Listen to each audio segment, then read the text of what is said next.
Alright, folks, it's officially day 13 of 31 Days of Horror slash 31 Days of Halloween 2016.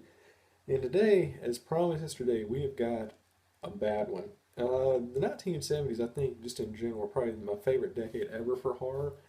But obviously, you had a lot of really, really bad cash ins, and this one is pretty bad.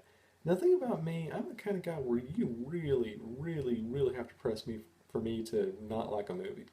Like even stuff that I really didn't enjoy, like in the slightest. A lot of like the mainstream movies came out this summer, like Batman vs Superman and Suicide Squad and Ghostbusters. I hated all that. I still didn't give anything lower than a C minus on my scale. To get anything lower than that, you have to be really above and beyond in terms of terrible. And today's film certainly qualifies for that. From 1974, it's the Italian American production, The Immortal Beyond the Door, directed by a guy whose name, and I'm not making this up, is Ovidio G. Asinatis. That's his real name, and trust me, you watch this movie, he lives up to the namesake. Now, before we get into the film itself, obviously we need to do a little bit of background. It came out in 1974, and obviously it was meant to capitalize on the success of The Exorcist. But calling the film like a straight up rip off of The Exorcist, I think is only half the story, because I also think the movie is just as big a rip off of Rosemary's Baby, and whatever, kind of credits at that for being a double ripoff. Even though the film actually, in a way, and it's kind of strange how it works out, it also kind of serves as sort of a precursor to The Omen, because it's about the story of the Antichrist being born, which obviously was popularized in The Omen in 1976. This one came out in 1974, so in a way, this movie is a ripoff of The Exorcist, which in turn got ripped off for The Omen. Except The Omen and Exorcist are both great movies, and this movie is just junk. So this is one of the movies where I think like the story behind it is a whole lot more famous and more entertaining really than the film itself.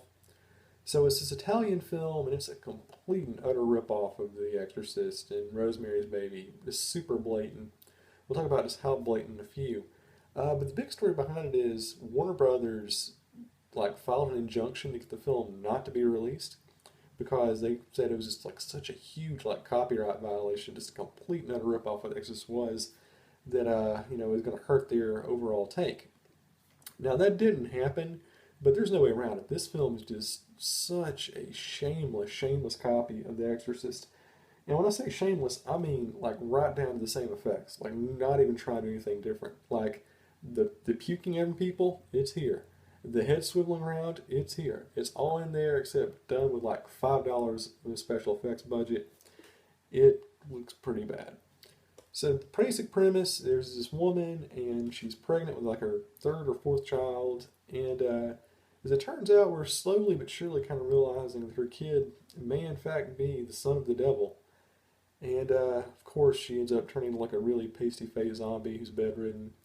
And whereas in Exorcist, the big hero was the tag team with the priest, this time around, the big hero is actually, if I'm not mistaken, it's been a while since I've seen it, but I think it's supposed to be like the ex-boyfriend of the woman who's possessed.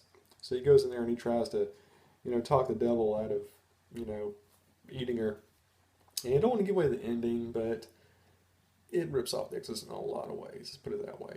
A lot of ways. And it does have sort of the book open for another sequel door, which actually, once again, kind of strangely foreshadows The Omen. It's like amazing. Like, even in this film's absolute and utter awfulness, it actually kind of portends the greatness of a future film. So that's 70s for you.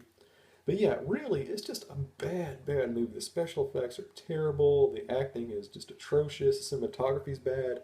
There's really no reason whatsoever to see this movie. I mean, even for it, being just a shameless copy, and you're really sort of sadomasochist as a film goer like I am, you want to see this stuff, but it's just bad.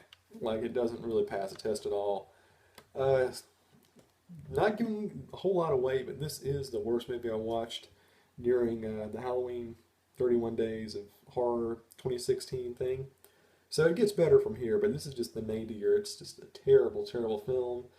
It did inspire a couple of sequels, but not really. I haven't seen those. I'm not really sure they follow the plot of this one very well whatsoever. Kind of doing the whole Silent Night, Deadly Night thing, where literally every film in the series has nothing to do with the one before it. But that's neither here nor there. We're talking about the original, and Beyond the Door 1. is a piece of two. Number two, if you get my drift. So I'm going to give this one 1.5 Reese's Ghost Cups out of 4. Really, really subpar stuff. And tomorrow we continue with yet another film from 1974, except this one's actually quasi decent. So stick around for that one. You might enjoy it.